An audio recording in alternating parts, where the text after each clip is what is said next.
Welcome, my fellow necromancing friends, to Iratus, Lord of the Dead. My name, of course, is Abode of Potato, and I am the chief necromancer around here, and the chief bad guy in this dungeon.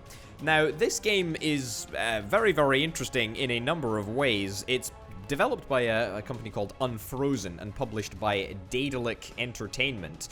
Now, this game might be seen as a game that operates external to my own wheelhouse, shall we say. That is to say, it may not be the type of game that I would usually play. However, the strategic depth and the sheer satisfying complexity to this game makes it a game that I really could not say no to. So, without further ado, let's jump into a game straight away, and let me try and explain exactly what is going on.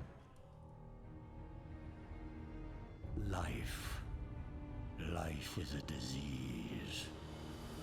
A millennium ago, a supreme necromancer was on the verge of conquering the world. But you know what they say about best laid plans. Inevitably, heroes shall emerge. So, I was made dead. Again. But what does death really mean for somebody who has mastered it? Boredom. An eternity to ponder my errors and how close I came to victory. I am a mortal, but when this world ends, even I will know oblivion.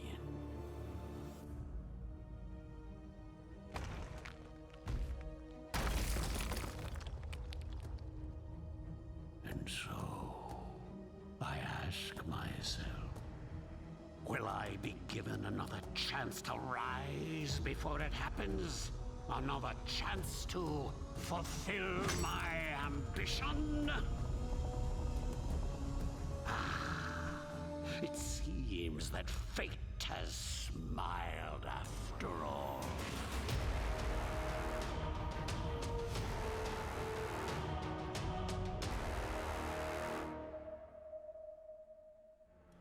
Right, so it's worth noting that I did complete the cakewalk mode. I completed it on stream, and if you'd like to see the VOD, you're more than welcome to check out the link in the description down below. But we're going to be playing on the more pain mode, which means that it's going to be slightly more challenging than just the base level.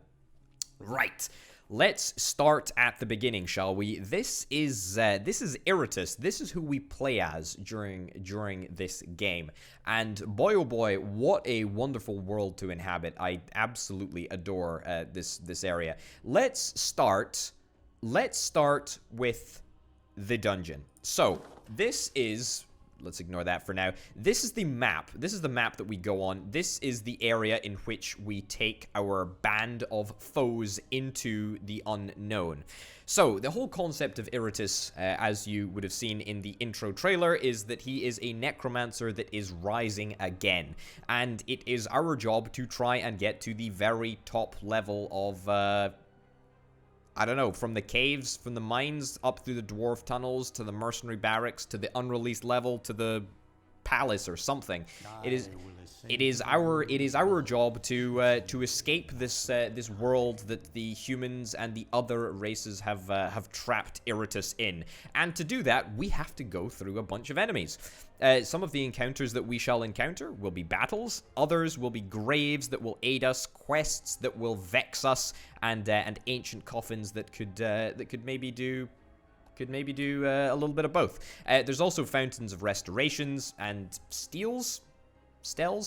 Not entirely sure how to say that. But yeah, there's a whole bunch of different modifiers along the route to victory, and it's just about how we use them and how we fight in those battles that will determine our success or not. I'll talk a little bit about the individual characteristics of each encounter as we encounter it. But for now, it is suffice to say that you can move along the dungeon, and the eventual goal is to get to the very end of the floor, fight the boss, go up to the next floor, and fight through the dwarf tunnels etc. You get the message. It's pretty standard stuff. Okay, so with that taken care of, let's talk about probably the next most important aspect of this game. These are our heroes, or perhaps our arch villains. I'm not entirely sure what we should call them, but whatever the case, these are our fighters, and these will be the units that we will use to counter the enemy. This unit specifically is the Dark Knight. The Dark Knight has a whole bunch of attributes. I don't really want to go over them right now because it's going to be a lot more easy to go over them in battle. But suffice to say, there are a bunch of different types of units. This is the Dark Knight. This is the zombie, this is the skeleton, and this is the Bride of Iratus. As you can see, these are a whole bunch of different abilities. Each character, each unit has 5 regular abilities and 1 ultimate ability, which can be used on a special occasion for a special amount of resources. This is in effect a resource management game, but taken to the next level. The other interesting thing that is very, very, very important to note is that there is a bunch of space for your units, because that is because you are the Lord of the Undead, and it is your job to summon loads and loads and loads of baddies to fight a whole bunch of heroes. And to do that, we have a whole creation interface with which we can craft our enemies. We can craft skeletons from a skull, bones, armor, and weapons. And if we click this button right here, boom, we materialize a skeleton and we make a skeleton, and it costs us all of those resources. So along the way, we are going to be creating an army of the undead, which is, I mean, hugely satisfying and absolutely delightful to do. And these guys are going to enter combat, as well as doing a bunch of other stuff for us. It might be worth me talking briefly about the modifiers now. I said that I wanted to talk about them more in battle, but I will talk about them a little bit now. The attack value, that is pretty self-explanatory.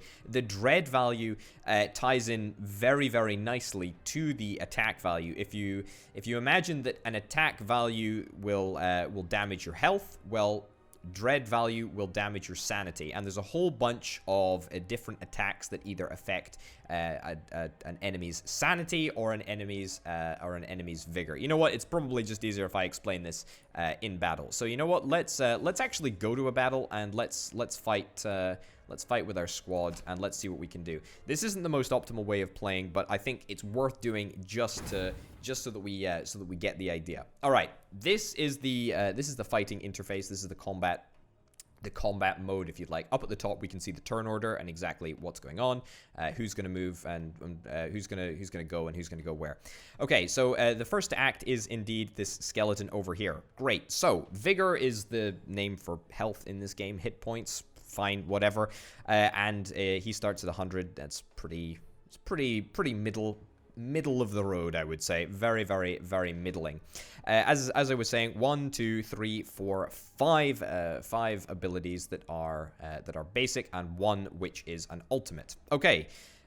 We do not have any stress attacks at the moment that we can demonstrate, although Embrace Mediocrity and also the Skeleton's Shield Banger Ultimate both do deal stress damage.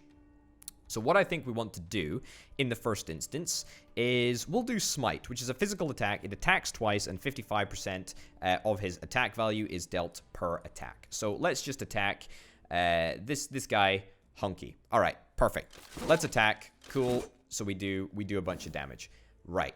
Completely understandable. Easy basic stuff. Not a problem whatsoever. However, you will notice that each enemy has 2 values. They've got the vigor value, and then they've also got the sanity value. So that's what I'm talking about when I say that stress attacks will impact an individual's sanity. Now, what happens when an individual's vigor is completely depleted? Well, when an individual's vigor is completely depleted, they are dead. It's pretty easy. When their sanity is completely depleted, well, they're kind of dead, but not quite dead. If you're familiar with Darkest Dungeon, you may be familiar with the concept of Death's Door, I believe they say, and it basically means that each and every subsequent turn that a enemy is attacked with a stress attack, they have a chance of dying. Now, I'm not sure what that is. I'm not sure what the chance is, but it's something. It's considerable, and it is a real strat to build around stress depletion in this game. So yeah, it's really, really good. Should we start off with a stress attack? Let's do a hollow stare on. Sure, let's do it on this guy. Let's do it on the second hunky. So as you can see, 10 stress damage. Not very much, but it's at least something, and it's at least demonstrating my point. Right, the Bride of Iratus is an archery-based character, so she deals a whole bunch of ranged attacks. Interestingly enough, you can see that she can only use some attacks when she's in the position that she is. Flames of Love, for example, can only be used if she's in first, second, or third position, not in fourth. So that's limiting to our repertoire of attacks, but again, not strictly relevant for the moment. I think we'll use Warning Shot for now. Let's try and deplete this chap's stress, and we'll see what it does. And then that gives us the opportunity to talk about another key aspect of this game. Did you catch it? You may not have, but there's a reason that I'm talking about what I'm talking about in a very specific order. Most important is health, because that determines if they are alive or not. Second most important modifier is sanity. That also depends on if they're alive or not. And the third most important aspect that I wanted to talk about is movement, right? So there is a whole bunch of abilities in this game that allow you to move the position of your own units, but also the position of enemy units. Now, it's not quite as simple as that. There's a whole bunch of attacks that don't do that, etc., etc., etc. You get the picture. However, making sure that you have enough movement capability in your on your team is very, very important. So we want to keep that in mind. Now, we could do Buckshot, but that's pretty garbage. The zombie, by the way, is one of my least favorite characters. I'm not a huge fan. I'm sure he can be used effectively. I just don't dig him that much. Anyway, let's do a magical attack. A magical attack is basically magic, but it affects your the physical health as opposed to mental health. The only thing that affects sanity is stress attacks. So let's all right. I mean, your accuracy isn't that good, but that's not a problem. We haven't started talking about accuracy yet, so that's probably why you missed to demonstrate a point, Mr. Zombie. I appreciate that. Anyway, let's get the skeleton out. So this is show them their place, and as we can see, the skeleton will move forward by 3 spaces, and he will knock back a character by 2 spaces once he attacks them. So let's go and do that. There we go. He does a bunch of damage. He moves forward. The enemy moves back. As you can see, movement is very, very important.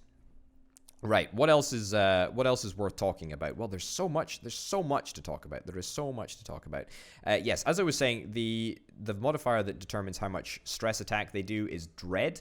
So attack values can be modified by specific abilities or specific items. Same with dread attacks. It's all very customizable. It's all very, very modifiable. Hey, that brings up another great point. Right. So sanity doesn't only become an effective tool once the enemy reaches 0 sanity. As you can see by this handy little tooltip that I'm hovering over right now, the lower the sanity of the target, the higher chance that they will go insane, become inspired, or escape if they are in last position. So as we can see, this guy on the back line, Mr. Hunky here, he has a 5% chance to escape at the start of combat. That's fine. I'm not really bothered about that. That's not a problem. You can also see that he has become inflicted with insanity, which is great. And now there's a whole bunch of different insanity perks. Much like in Darkest Dungeon, you can become insane in a whole bunch of different ways that either lower stress, lower HP. A 75% chance to attack an ally is pretty darned good. So it means that he might just decide to randomly wallop one of his friends at some point. Don't mind if I do. Thank you very much. So that's quite nice. Let's go and activate this Heartless Slash attack on this chap, because it also brings us neatly on to talking about armor and resistance. So Dark Knight, another character that I don't really rate at the moment, but we'll talk more about that as we go. He's got 60 vigor, which is actually quite low. He looks like a fairly armored fellow, but I can assure you that he's absolutely not. But he does have quite a lot of armor, so maybe I was wrong, actually. Maybe I misspoke. He does have a lot of armor, but he doesn't have a lot of health. Yeah, we'll roll with that for now. Anyway, he's got a lot of armor. So armor works in, well, in the traditional sense. If the Dark Knight is attacked with 10 physical damage, then he will only take 2 damage. I mean, it's a case of simple maths. 10 minus 8, bada bim, bada boom. You end up with 2. Resistance also. Resistance is magical damage, so it resists magical damage. If he's attacked with 10 magical damage, then he will only do be dealt 2 damage. It's worth noting that none of my characters take stress damage, which is very, very nice indeed. Okay, so let's do this. This will deal an additional damage equal to 50% of the sum of Dark Knight's armor and resistance. By the way, it's worth noting that I'm trying to explain all of the mechanics to the best of my ability. If you are interested in checking out more or sort of a better explanation, I would thoroughly recommend that you either have a look at the description for the stream that I did recently, which was pretty darn good, and I really enjoyed playing the game and exploring a whole bunch of the features, and you'd probably be able to find more information there if you're interested in any specific thing. However, I'm also quite conscious of the fact that I'm not going to be explaining this game for the entirety of the series. This is just the first episode, and I want to make sure we all get off on the same solid foundation and allow us to progress with haste and speed. Okay, and that actually brings me quite succinctly on to talking about the next mechanic in this game, and that is stances. So each and every character has one of their 5 regular abilities will be a stance. So a stance is very much like an Overwatch state from XCOM. You stick the unit in a stance, and they will not do anything at the moment. But if a certain modifier is triggered or a certain action happens, then that unit may become active. So, for example, bombardment puts the zombie. What does it say? At the start of its next turn, the zombie attacks 4 times. Each attack dealing 50% physical damage to a random remaining enemy. This attack does not consume an action. So let's give it a shot. So we'll put you in a stance, and as you can see, there's a little stance modifier over you there. All right, that's fine. You've got minus 30% accuracy. I mean, that's minus 30 accuracy, should I say? That's not exactly great, but I mean, it is what it is. We'll roll with it. We'll roll with it for now. Okay. What do we want Bride of Iratus to do? Bride of Iratus' stance, by the way, is literally called Overwatch, and this triggers whenever an enemy moves, and it deals a bunch of physical damage to that enemy. So there's already the massive potential for combo moves. I mean, this guy's abilities, I don't think he's got any. Yeah, he's not got any movement abilities again, which is why I don't really rate him. I don't really rate him super highly, but you know, that's just me. That's just me anyway. Let's do a self buff. Think of him, the Bride gains +4 attack and +4 dread until the end of battle. Great. All right. Let us buff oneself. Let us send a kiss off to Iratus, and now, as you can see, her attack and her dread is higher by 4, and that's going to be the case for the end of the battle. Okay, wonderful. It's worth noting, by the way, that this guy's stance it gives him basically armor and resistance until the next action, and enemies are more likely to attack the skeleton. That's what this guy's stance is. We will discover everyone's abilities together. Don't worry about it. What I would like to demonstrate with the skeleton, rightfully so, I believe, the skeleton is far and away probably the best ultimate ability on the team here. I really rate the skeleton's ultimate ability. For the basic unit of the game, he has such an amazing, fantastic ultimate. And what it does pretty easily is a stress attack. It deals 150% of his dread damage, and it's between 24 and 27 stress damage to each unit on the board. Bear in mind, we've already made one guy insane, but there's obviously more work to be done. We need to get him down to 0 so that he's a chance of dying. Let's bang the shield, and let's inflict a whole bunch of damage. That's a crit. that's a little bit of an annoyance. And that is annoying for two reasons that I will talk about as soon as the attacks have happened. So what has happened is that he has been attacked and he's been stunned, or, you know, yeah, he's been stunned, and which means that he's going to skip a turn. It also means that he's been taken out of his stance forcefully, which means that he's not going to fire off his promised bombardment at the start of his next turn, which I must say I am very, very annoyed about, and super not happy, and want to rectify that as swiftly as I possibly can. Okay, let's fire back with some stress. Yeah, you know what? Let's just hollow stare this guy. Wow, okay. I mean, that was unbelievably anticlimactic. Yep, we'll just stress you out. There we go. Oh, that was a crit. Fantastic. Now, great. Crits. Crits are really, really important in this game. The crit modifier is this. This is luck. Shows the likelihood of landing a critical hit. Negative luck on the target increases the luck of the attacker. Worth noting, very, very important. I really like getting high luck on Bride of Iratus. It's very, very cool. Anyway, that's sort of beside the point. Getting crits is definitely a strategy, and it's a strategy that we're going to be employing quite centrally, I would think. But the important thing about crits is that they have a whole bunch of modifiers. They interact with armor and blocks and wards in a slightly different way, which I'll talk about in a minute. But also, most importantly, crits decrease the enemy's stress value. So as you would have seen there, initially, one of these guys hit the zombie for a crit. He critted for 9, I think. It was a pretty lame crit, but whatever. Anytime the enemy lands a crit on me, their stress increases, or their sanity increases just a little bit. Whenever I land a critical hit on them, then their sanity decreases just a little bit. And it all matters. It all adds up. Right, let's just do a basic attack. 19 damage, sure. Let's just start wailing away. All right, I don't care about that. That's not a big deal. Oh, that's a betrayal. So that was this guy's insanity modifier that was activated, and it looked like it worked.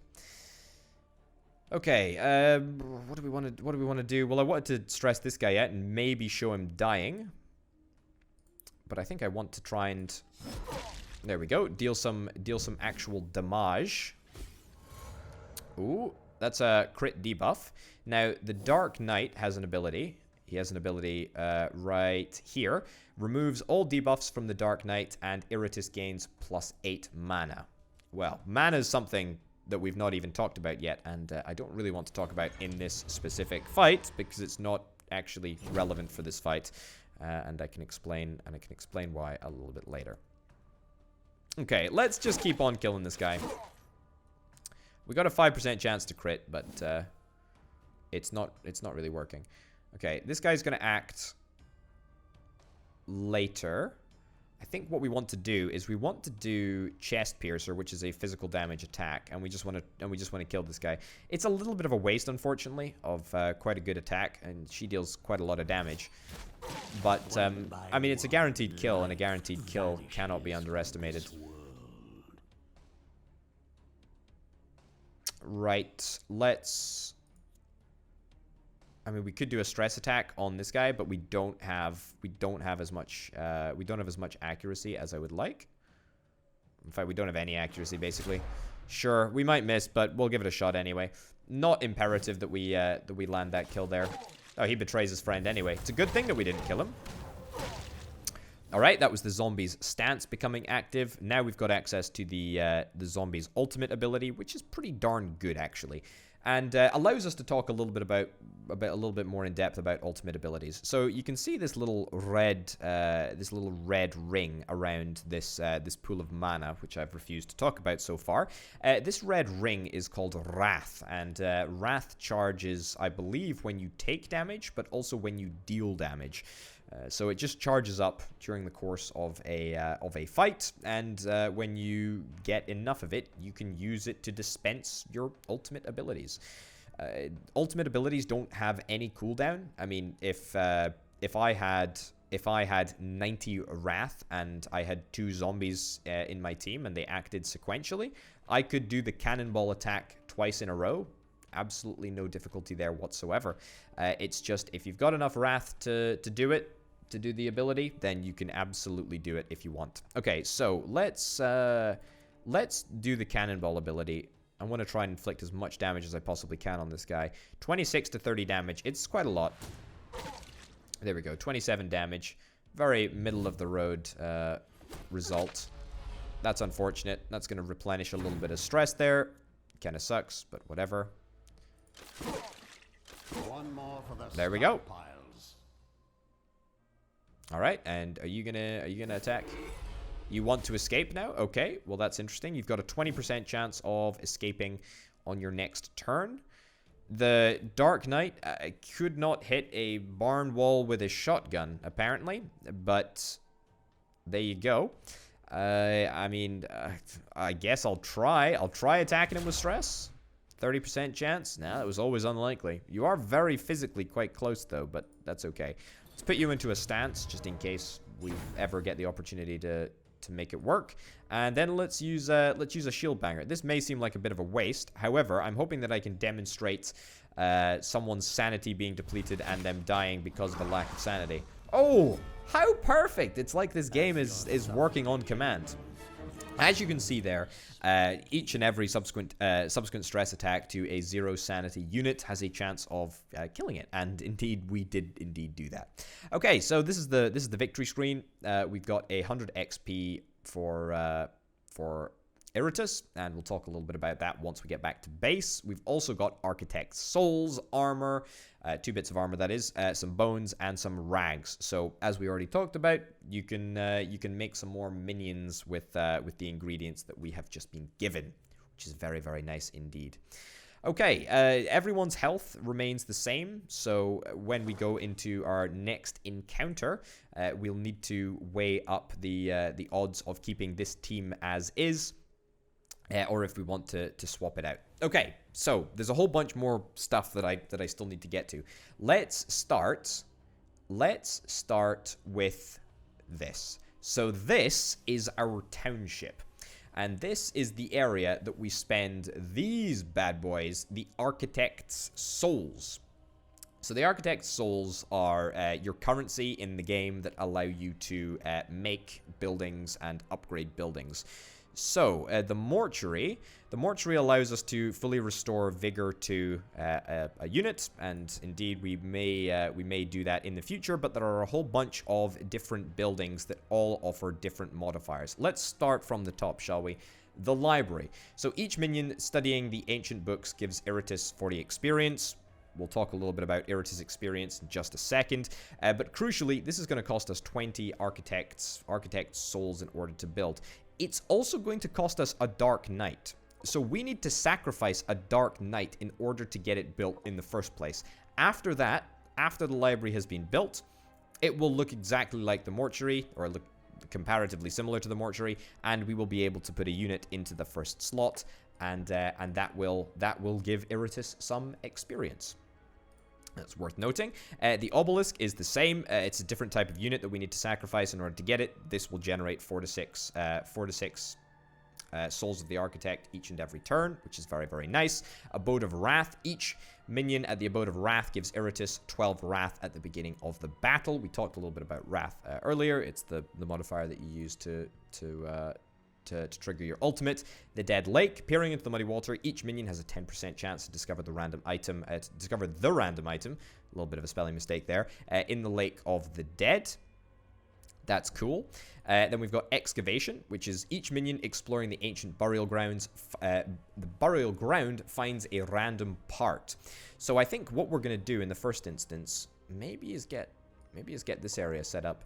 There's a compelling argument for almost every area on this entire map, setting it up first, that is, like using our initial offering of Architect's Souls. The point is that you can really customize your build and your strategy to anything. I mean, if we wanted to get some items, we might want to dedicate someone to peering into the dead lake and maybe getting lucky and pulling out a good old item. Alternatively, you know, slightly worse items, I think, that you get in the excavation zone. We might want to put someone straight away. If we've got a killer combo that is ready to go, that requires an initial burst of wrath, then there's nothing stopping us from sacrificing a Dark Knight and sticking a skeleton in here to work. It's all part and parcel of the strategy. The mortuary I already covered. That just replenishes units' HP. So if I was to put the Dark Knight in there and swap him out for a skeleton, the Dark Knight would be full health the next time we come back to the base after a quest or an expedition. We've got Iratus' statue. Praising the Necromancer at the monument. Each minion restores 10 mana. We'll talk a little bit about the effectiveness of mana. But, I mean, all of these work in a very, very similar way.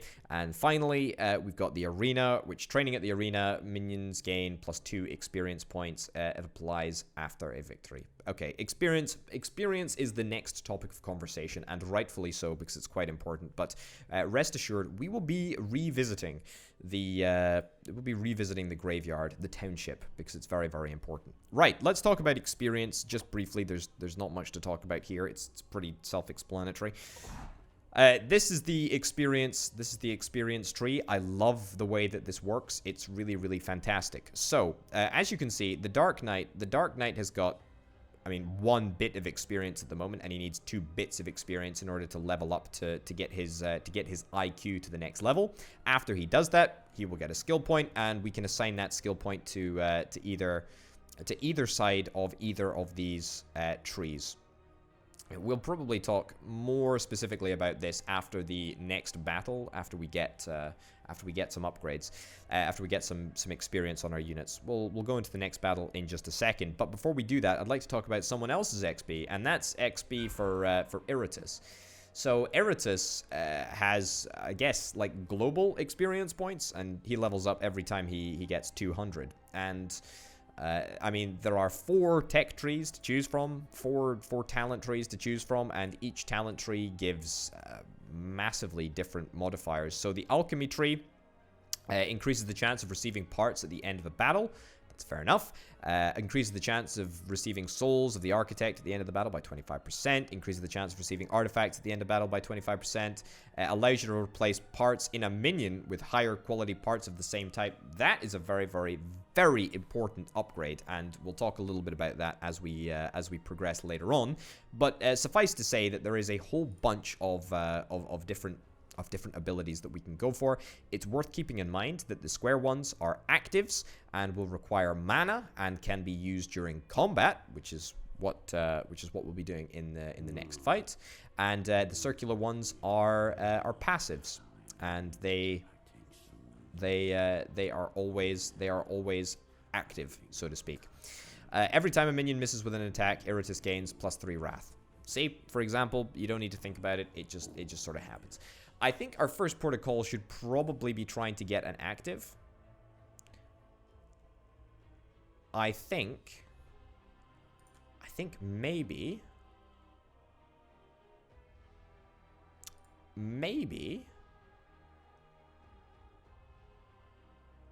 we want to go for this Soul Lich. Yes, so we'll spend our 1 token on that, and that will give us a good talking point in the next area. There's still a couple more bits and bobs to do before we do that, though. What's the best thing to build early on? That's a great question. Not Iratus' statue. Arena, probably not, because in the early game, you don't exactly have a massive roster to manage. So if you were to rebuild the arena and dedicate someone to gaining experience in that arena, it wouldn't really be worth it, in my opinion. I mean, maybe the obelisk. The obelisk is pretty good. 4 to 6 architect souls, but I've never really found it super necessary. What I'm thinking we might do is I'm thinking that we might try and get the library upgraded. So what we need to get is we need to get a Dark Knight. We need to get a Dark Knight in order to sacrifice him and get the library built up. So let's go and create a where is it? Yep, Dark Knight. Let's go and create one of those. Let's fill that up. Hardly an inspiring Craft that. leader, but the dead care not. The dead care not, indeed. And let's make sure that we put the guy that doesn't have the experience. Hold up. Yeah, it's definitely you. Make sure that we put the guy with 0 experience into the library so that we're not wasting him. We want to try and put the most basic of basic units.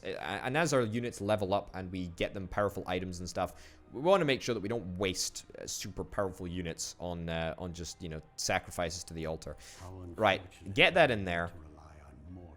And that is the library fully rebuilt. And as you can see, once we click on it, it's got the same interface as the mortuary right there. Each minion studying gives Iratus plus 40 experience. Boom. We'll put the skeleton in there for now. He can just chill out, relax a little bit, and see how it goes. But that basically means every turn we're going to be getting 40 free. I say free. It's not really free because we have to devote a troop being in there at all times. 40 extra experience, which I think is absolutely worth it. Okay, let's see what we've got. An ancient tomb, dormant minions awaiting their time, or we can go to the stele containing records of past battles, which can be used to raise the level of minions or of Iratus himself.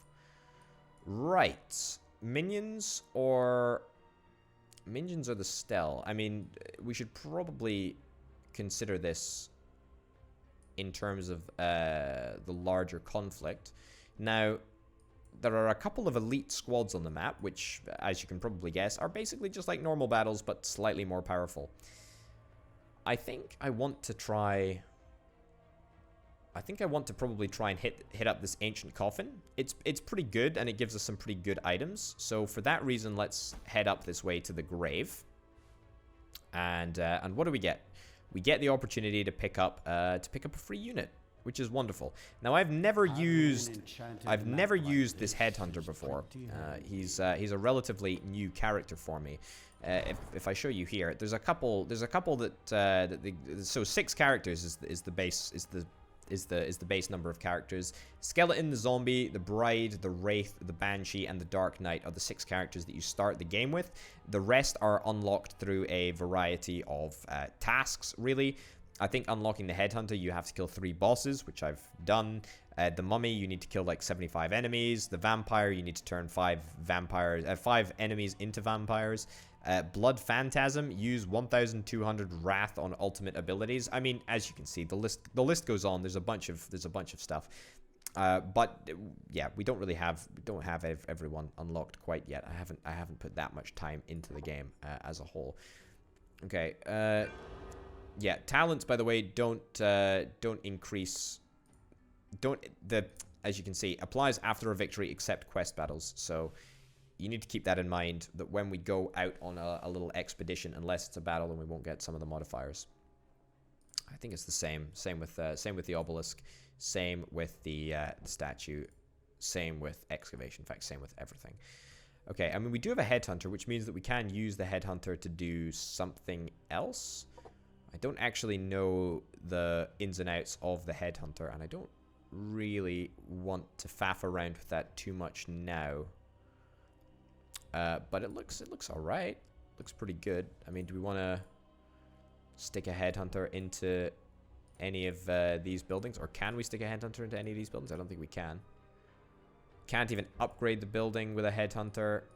No. So as you can see, if we wanted to upgrade this specific to unlock that specific slot of the library, we need to sacrifice a lich, which is fine. I mean, we can do that. We can do that in due course. I was just wondering if we had any use for our headhunter. Okay, let's go to the next battle, and let's fight with this squad. It's also worth noting that you can go into any battle with any number of units. I mean, if we wanted to fight this with just the Dark Knight, then we totally could. All right, I'm gonna see if I can get myself a strat going. I'm going to tell this minion to wait until the end of the round. So that puts him to the end of the queue. And it means that we can put this lady on Overwatch. This is all in a vain hope to maybe see if we can try and string some combos together. Yikes. Alright. Okay. as you can see, that character moved, and that character moved too, and it didn't do any damage. That is because these two characters have what's called block. Now, block is kind of just like, I mean, it's a complete damage mitigator if it's physical damage. So block mitigates the entirety of a physical attack. Like every attack is mitigated by block, so it's going to take one more attack to get rid of that block. And then ward is the equivalent to a physical block, and it stops stress and magical damage, I believe. So there you go. Okay, let's put this guy into a stance. I would very much like it if he started doing some shenanigans. I would like to do a stress attack, but I'd like to do it to this guy here. Sure. 10 stress attack. I mean, it's not very effective. Not very effective at all. However, the stress attack of all stress attacks is here. That is an omega powerful stress attack. All right, let's keep on wailing on the back lines. Now, you can already see that Overwatch attack was, I mean, it was good, but it wasn't great. Now, what we want is we want other units that will be able to combo with the stances. So we want to, you know, have at least one unit in a stance doing Overwatch abilities, and the rest actually doing the moving of those units. Okay, I would like to do that attack. The reason that attack is the one that I wanted to do is because one of the attacks would be mitigated by the block, and then the other one would get through. If we just did a regular physical attack, then that means that it would be entirely mitigated by the block. So it's quite important that we get that done. Okay, the Dark Knight has taken a lot of damage here.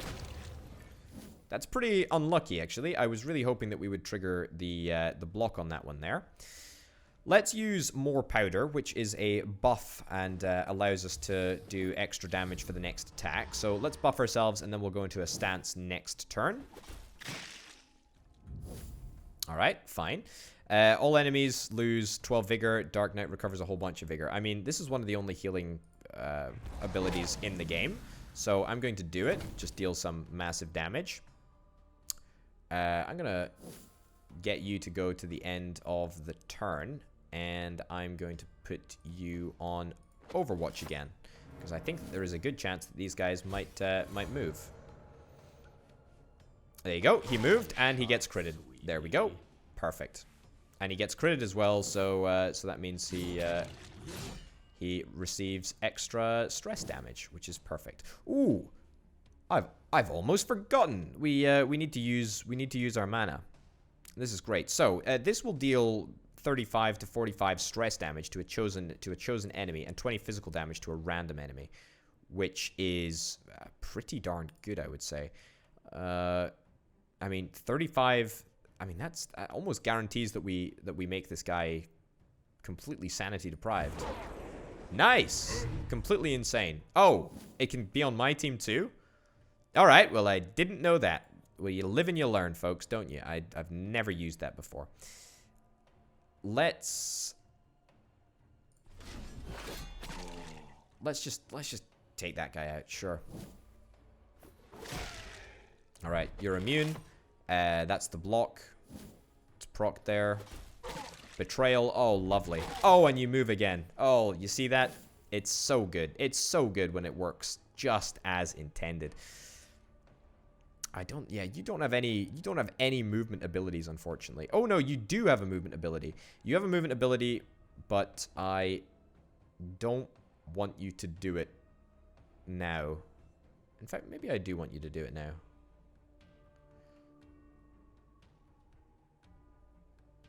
$52 to 60 damage.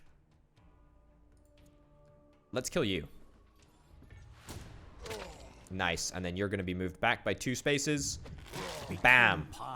That is what we are all about here. Okay, originally I was planning to use the show them to their place ability to knock a unit, but that doesn't look like it's going to be possible now. So I think we're just going to have to roll with the punches, I guess, and Well, that was useless, wasn't it? Alright. That was slightly less useless.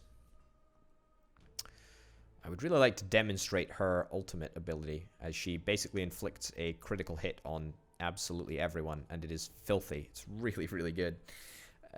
Let's use some mana, shall we? There we go. Okay, twice on me. Twice on me. I feel like it doesn't need to be me. But that's cool. Okay, let's just put you on Overwatch again. I really like her Overwatch. I think it's great. Double armor absorb. Don't mind if I do. Yes, that's a movement ability. Knew it. Unfortunate that you're not dead, but that's okay. Let's do the... Yeah. I would like to do Unfeeling Aggression, but unfortunately I'm at the front of the pack, and I need to be in third position in order to utilize that. I guess we'll just deal a physical attack to you. Sure. Good. More materials. Ooh, I didn't think it would be this easy. Okay, let's go for a bombard. All right. So this guy's been knocked out of his stance again. Let's ult that guy. There we go. Double insanity. It's somewhat of an annoyance, but that's a-okay. Right.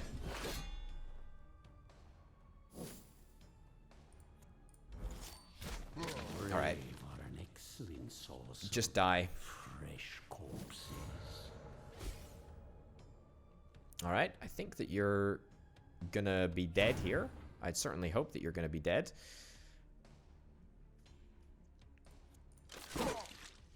Alright, unfortunately I don't have any way to stress this guy down other than the warning shot and the attack on the Dark Knight. The Dark Knight is currently incapacitated with terribleness, and that is the debuffs that he's been given. He's got massive negative accuracy. What a surprise, he misses. Color me surprised. No, stance. Yes, go into your stance. This guy might escape. If he escapes, I don't really care. It's not a big deal. I think it means slightly less loot, but honestly, not a problem at all. Okay, so 100 extra XP for Iratus. Everyone took a little bit of damage. Not a problem. Not a problem whatsoever. But we got 40 extra XP as well, which is very, very good. And what can I say? It succinctly leads us on to the next point, and that is upgrades. Now, we have one skill point, and that means that we can spend it on one single shield, basically, on this side. Apart from ultimates. Ultimates are only when you get to a certain level. I think it's 5. Level 5, I think. Anyway, the point is that each and every upgrade gives you a different thing. So at the moment, Heartless Slash deals additional damage equal to 50% of the sum of Dark Knight's armor and resistance. If we were to go for, if we were to upgrade it to Edge of the Abyss, or Edge of Abyss, should I say, it deals 75% damage as opposed to 50% damage. And it has the same modifier, or the same flavor text. Deals additional damage equal to 50% of the sum of Dark Knight's armor and resistance. And that's a spelling mistake on some there. There you go. Fun fact for you. It also, worth noting, gives you 3 extra attack. So you can see these attack values. These attack values, by the way, are in addition to what you get from the ability. So you need to keep that in mind. So when you do get Edge of Abyss, you do get the extra physical attack damage, right? You get the 75% as opposed to the 50%, but you also get 3 extra attack damage, so it will take it up even further past that, because you'll be starting from a higher base amount of damage. So yeah, that's something to consider at least. Now, I want to put together a composition before I start going for some upgrades. A composition that I believe is pretty darned powerful. And one that I've had somewhat of an experience with. I've certainly had a good time with it. I'm going to build a Lich, and I'm going to be building a Wraith. Right? And what I'm going to do is I'm going to try I'm going to try my very best to see if we can maybe try and work some magic here. Right. Okay, this is going to be my composition going forward. Let's assign everyone some upgrade values. What do I want to give the Bride of Iratus? Good question. Luck is really good on her. Just disregarding the sort of the general strength of the abilities. Luck's really good. She's a very luck-based hero. She's already got quite a high base level of luck. Also, that's pretty good. That's pretty good. Increases the target's chance to escape by 25% for 2 actions. Interrupts stance. The target is unable to move during their next turn. I mean, that's pretty bad. I kind of like abilities that... move, and anything that locks a character in a certain position, I tend to consider slightly weaker. Let's put that in there. I expect results. I expect results too. The Lich is a very, very interesting hero, but I'm only interested in one specific ability, and that is Toxic Cloud, which in my opinion is pretty darn powerful. It's a trap. It creates a cloud at a target position for 2 turns, and it deals 100% of his dread value stress damage to any enemy that enters it. So already you can start to see where I'm going with this. What I'm going to do is I'm going to use an item on the Lich. Now, this is a brain, and a brain will allow me to instantly level him up to level 2. Which is very, very good, because it means that I can upgrade the Toxic Cloud to the next level. Now, there's two levels. There's 2 possibilities that we can upgrade. All of these things are mutually exclusive, by the way. If you go for Plague Cloud, you can't go for Corrosive Cloud. Corrosive Cloud creates a cloud at the target position for 2 turns, exactly the same as Toxic Cloud. However, any enemy in the cloud loses all armor and resistance. You can imagine that for a boss or for someone that was really, really tanky, had a whole bunch of armor and a whole bunch of resistance, that would be really, really effective. However, I'm going to go for Plague Cloud because that is, in my opinion, much better. So an enemy poisoned by the cloud has a 5% chance to die immediately. Now, 5% chance may not seem like a lot, but that is basically a 1 in 20 chance of anyone who enters that cloud will die. I'll explain it. I'll explain it as we go. I could faff around with those upgrades over there, but I'm not going to quite yet. I want to maybe unlock some more structures before we do our next fight. I could unlock the obelisk. I think I might actually try and do that. I might try and unlock the obelisk so that I can guarantee my source of resources. Do I have a banshee? Do I have the ability to get a banshee yet? Not a banshee. What am I talking about? A wraith. I don't have the resources needed for the wraith. I need some more ectoplasm and also some dust. Now that actually also brings us on quite neatly to the alchemy table in the back over here. Now, I didn't realize in this game until someone pointed it out to me, but there are 3 modes that you can conduct alchemy in. Right? The first mode is distillation, converts 2 items of one type to the same type with a better rarity. So as you can see, we've got a weapon of a green level. There's 4 different types of rarity. There's common, uncommon, rare, and legendary. We've got an uncommon weapon right here. If we were to combine 2 regular weapons, then we would be able to create another uncommon. That is what it's called. Another uncommon weapon. However, we can also do transmutation, which will allow us to convert 2 types of one item to another type of item, and each item can be crafted from other stuff. So rags can be created from dust. Dust can be created from rags. Heart can be created from flesh. Flesh can be created from hearts. You get the picture, right? Is that if you have too many of one specific item, you can craft it into another type of item. And then there's also this, which allows you to make specific items to add to your individual heroes. Each hero can have 2 items added onto it, and they just increase like attack value or luck or anything really. It's very much how items work in the vast majority of games. Okay, so that's alchemy covered. Talents, we do have 1 talent to spend. I think I want to try and go for alchemy. I kind of like alchemy. Just in general, I really like passives. Passives are great. I don't rate mana skills very highly at all, especially because not many mana skills, at least as far as I'm aware, allow you to move characters around. I think that would probably be pretty darn powerful if that was the case. But yeah, I'm pretty certain that there are no, or at least as far as I'm aware, there's no way to move around a specific unit on the board. Maybe I've just not found it yet. Anyway, I like alchemy. I like the alchemy tech tree because most of them are passive, and they all increase sort of like your drop rate and all that good stuff. Increase the chance of receiving parts at the end of the battle by 10%. Receiving artifacts at the end of the battle by 20%. I will take... These books don't even have pages made of human skin. I will take... Skeletons gain 20% vigor. 20 plus 20 vigor. Well, that's going to be quite important. I will take the Apprentice Tour of Architecture. We'll go for this first. Increases the chance of receiving Souls of the Architect at the end of the battle. Cool. And then let's jump into a battle and hope that my semi-strategy might actually work. Oh, it's a quest that we got to go in with first. All right, let's go and do our first quest then, shall we?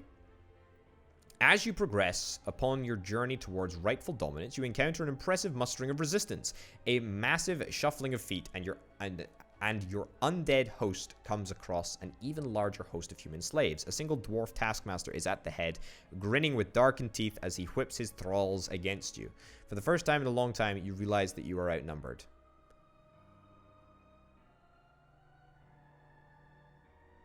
Let a skeleton assassinate the dwarf. All right, I guess we're gonna fight. This is a quest battle. Very, very cool indeed. All right. This is a-okay. This is a-okay. I'm not worried about this. Okay, so let's deploy my strategy. So my first strategy is to get you to wait. Seems like a pretty poor strategy, but we'll roll with it. My second move is to use this ability. This is called Ghostly Fire, and it deals stress damage to a single target and also the target behind that. These guys, by the way, have a ridiculous amount of HP and sanity, but that's okay. Let's get them both cursed, and that will be reoccurring stress damage. And let us also put down a toxic plague cloud. Now, bear in mind, there is a 5% chance that we insta-kill these guys, so it's pretty darn good.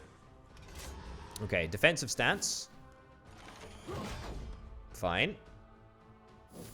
All right, now here is where the mastery comes in. So we do the get away from him, and we plonk you. So we deal damage to you, crit you actually, and then we move the next person into the toxic cloud. So this is exactly what we're going to do. We're going to do it again, right? On you, debuff, and we're going to move you in. You're going insane, which is great. A little bit annoyed by that. That's annoying too, but that's a-okay. Let's put down another plague cloud right behind that character right there. Again, still, there is a chance that that we just crit them and they die. That's gonna leave a mark. That's a crit. That's insane. That's good. And now comes the pièce de résistance, the best bit. Here comes the best bit. What we do is Terror Wave, and this is, in my opinion, one of the best things. In fact, the best thing about the Wraith. So it's a stress attack. It deals between 14 and 16 damage to everyone, so it's an initially quite strong stress attack. But also, all opponents randomly swap positions, and this is where the craziness happens. Let's do it. Let's see what happens. So stress attack on everyone. Move around. You take damage. You go insane. And now, well, I was kind of hoping that one of these guys would at least die. Let's do that. So you'll take damage. You move forward. So no one has died yet. All right, well, this is honestly a little bit underwhelming. Maybe I'll crap. All right, that's good. And now you move forward into the cloud. You take more damage. And everyone is ready to die at this point, right? Right, put that there. Hopefully you take damage and you die. You move forward, you take damage and you die. No. Yes. You take damage, move forward, and you die, and you take damage forward, and you die. Right. That is a perfect demonstration of exactly what I want to do. I mean, obviously, it needs a little bit of refining. However, that is super, super powerful if we can get it to work in a consistent fashion. It's real good. It's real good. That toxic cloud, that cloud is just absolutely crazy. And that, I mean, that just sort of highlights the sheer flexibility that you can have in this game. Anyway, what do we get? We got some Architect souls. We got Amulet of the Dream Eater, which is great. Or at least it's great because it's quite nice. You may be outnumbered. The dwarf was on his knees. Was that it? I didn't even get anything specific. I mean, I feel very, very hard done by there, but that's okay. The reason that I'm okay with that is because it gives me an opportunity to talk about artifacts. Now, artifacts, pretty simply, are just global modifiers that you can put on. You can put on Iratus. Each time Iratus uses a spell, a random enemy is dealt 10 stress damage. It's pretty darn good, to be honest. Decreases the critical hit strength of enemies by 20%. Iratus gains 10% chance to stun enemies he damages with destruction skills. I have no idea what that is. But Amulet of the Dream Eater seems much better anyway, so that's what I'm going to be deploying. Alright, so with that, I think that we've talked about absolutely everything. I haven't talked about sort of unit composition and how I want to try and modify the game and make it so that we have ridiculously fantastic combos that end up doing a whole bunch of damage. That will come. This is a combo that I've sort of found and I really, really like, and it revolves around the Lich's Toxic Cloud. I mean, it didn't work particularly flawlessly there, but it did work. It did do quite a lot of damage, and you got to bear in mind is that we won that fight in, I mean, pretty much record time, and those guys had 50 more sanity than we usually come into contact with. So with a little bit of adjustment, I think that we can make this build really, really work. But the point is that you can do whatever the heck you want. I mean, you've got a massive treasure trove of units that you can build here. We got a fantastic amount of items that we can turn into enemies or into. I don't know whether to call these people enemies or heroes, because they're my heroes, but they're everyone else's enemies. Yeah, I'm conflicted. I'm conflicted about it, as you can probably tell. We've got the graveyard, we've got the library on the go, the obelisk, maybe we want to get on the go in a little bit. I definitely want to get excavation on the go. I mean, excavation it's dirt cheap to do. It's dirt cheap to do. Skeletons are like the basic of the basic unit. See, I could have put in an advanced weapon, but if we're just going to be sacrificing a skeleton, there's no reason in doing that. Right. Get to 2 basic skeletons. Let's go to the excavation zone. Let's plop you in there, and let's put you in there. So we're gonna find a random part, which is really, really nice. Means that's gonna be that's gonna be bones or flesh or hearts or rags or whatever, and it all adds up, and it all plays a part. But yes, I think that is almost everything that I can possibly think of. The only thing that we haven't really gone to is the Fountain of Restoration. It's not very interesting. We just get to choose whether to restore all of our heroes to full health, or we restore Iratus to full mana. We've got Ancient Coffin, which we're going to go to, but that will just give us some the option to choose some items. Again, we're going to do it, so mark my words, it's going to happen. There's this thing up here, which is the Sacrificial Altar. By sacrificing minions, we can receive items and artifacts. That's pretty cool as well. And then there's also the boss fight, which we have yet to do. But the point remains is that I think that is absolutely everything. There is the humanarium, which just shows the types of humans that you've discovered, but that's not really relevant to the gameplay in any strict sense. No, I think that is a pretty succinct explanation of exactly what is going on in this game. This game can be played in a million different ways, and that is what I love about it. And the great thing is that all of the information in this game is available to the player. Apart from, weirdly, the chance of death if a stress attack is inflicted. But the point is that you can see all of the resistance numbers, you can see all of the accuracy numbers. It's just unbelievably fantastic. I love it when games are really, really transparent and you can actually make proper strategic decisions. But anyway, ladies and gentlemen, this has been Iratus, Lord of the Dead. I think I'm going to try and complete a floor, but I'd be very, very grateful if you could let me know what you think of this game, of my tutorial, and yeah, just let me know what you thought of the video in general. That would be very helpful and very, very great. Anyway, thank you very, very much for watching. Iratus says thank you as well. That's what he's mumbling away in the background. You might not be able to hear him, but he's very grateful for your viewership as well. Thank you for watching, folks, and I will see you next time. Bye.